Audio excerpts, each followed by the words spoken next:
Assalamualaikum warahmatullahi wabarakatuh. Di sini kami dari kelompok 13 yang beranggotakan 5 orang. Yang pertama Amelia Sapitri Handayani, kedua Intan Firjo Fidela, ketiga Siti Aini Manurung, keempat Endang Karyawati Hulu, dan yang terakhir sama Dewi Prianggi. Nah, pada kesempatan kali ini di sini kami berkesempatan menjelaskan tentang ilusi Mahler-Lyer. Untuk yang pertama kali tentang pengertian alat tes ilusi Mahler-Lyer yang akan dijelaskan oleh Endang Karyawati Hulu. Baik, saya Endang Karyawati Hulu, NPM 188600277 akan menjelaskan tentang pengertian ilusi Mahler-Lyer. Menurut Bimo, menjelaskan bahwa ilusi yaitu kesalahan individu dalam memberikan persepsi atau arti terhadap stimulus yang diterimanya. Orang seringkali mempersepsikan suatu kejadian atau keadaan yang terjadi di sekitarnya. Ada juga beberapa faktor yang mempengaruhi kesalahan persepsi atau terjadinya ilusi. Yang pertama itu ada faktor kealaman. Kesalahan persepsi ini terjadi karena faktor alam, misalnya ilusi kaca atau gema. Yang kedua ada faktor stimulus. Stimulus yang memberikan makna ambigu memberikan peluang terjadinya persepsi ganda. Yang ketiga ada faktor individu.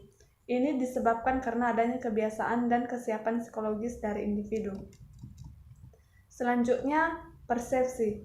Persepsi yaitu pengorganisasian, penginterpretasikan terhadap stimulus yang diinderanya, sehingga suatu yang berarti dan merupakan respon yang integratif dalam diri individu. Ini menurut Bimo Waligito. Sekian presentasi dari saya kembalikan kepada moderator. Selanjutnya tentang cara menjalankan alat tes ilusi Mahler-Lyer yang akan dijelaskan oleh Amelia Sapitri Handayani.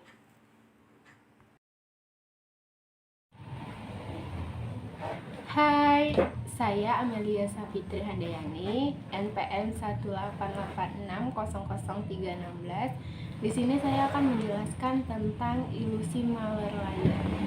Nah, pada kesempatan kali ini saya akan menjelaskan terlebih dahulu tentang cara menjalankan alat ukur tes ilusi Mahler-Lyer.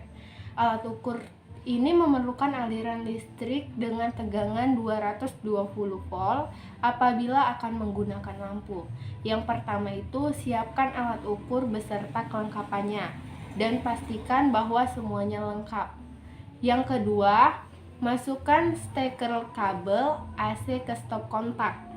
Yang ketiga, persiapkan kelengkapan lainnya yang akan digunakan untuk pengetesan, misalnya batang berwarna dan lampu LED.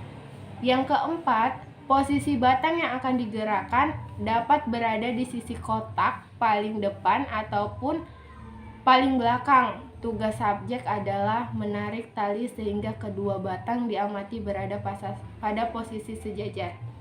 Dan yang kelima, setelah posisi kedua batang di dalam kotak dianggap sejajar dan tester telah mencatat ukuran pada skala pengukuran, posisi batang yang bergerak dikembalikan ke sisi kotak paling depan ataupun belakang.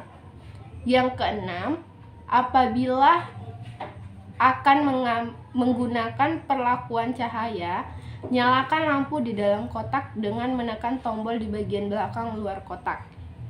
Yang ketujuh, bila akan menggunakan batang berlampu atau lampu LED, maka nyalakan lampu dengan mengubah posisi saklar di bagian belakang batang lampu tersebut. Dan yang ke-8, pastikan bahwa kelengkapan prosedur persiapan alat ukur sudah terjalin dengan baik.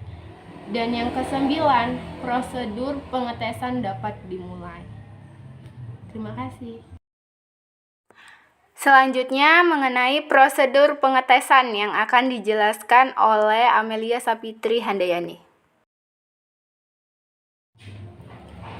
Nah, selanjutnya saya akan menjelaskan tentang prosedur pengetesan. Nah, yang pertama persiapan dan instruksi. Tes ini merupakan tes individual, oleh karena itu hanya diperbolehkan satu subjek berada di dalam ruangan tes pada setiap kali pengetesan.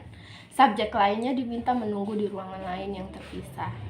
Setelah ruangan tes dan alat ukur disiapkan dan siap digunakan, subjek dipersilakan masuk ke dalam ruangan terang untuk penggunaan batang dan temaram untuk penggunaan lampu.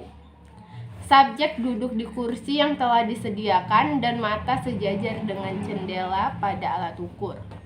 Tester berdiri di samping alat ukur dan memberikan instruksi kepada subjek mengenai jalannya pemeriksaan setelah memperkenalkan diri. Instruksi yang diberikan.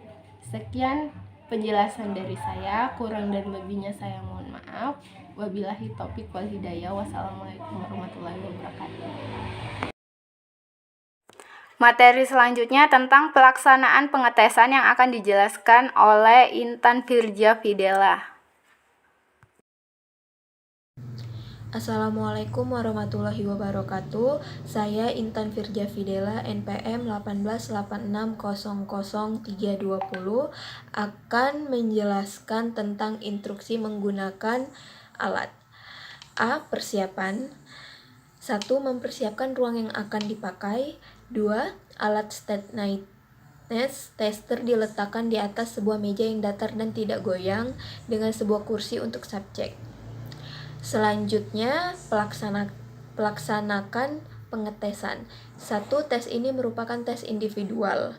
Oleh karena itu, hanya diperbolehkan satu subjek berada di dalam ruang tes pada setiap kali pengetesan. Subjek lainnya diminta menunggu di ruang lainnya yang terpisah. 2. Setelah ruang tes alat ukur siap digunakan subjek, dipersilahkan masuk ke dalam ruangan. 3. Subjek duduk di kursi yang telah disediakan dan tangan sejajar dengan lubang ring. Tester duduk di samping alat ukur dan memberikan instruksi kepada subjek mengenai jalannya pemeriksaan setelah memperkenalkan diri.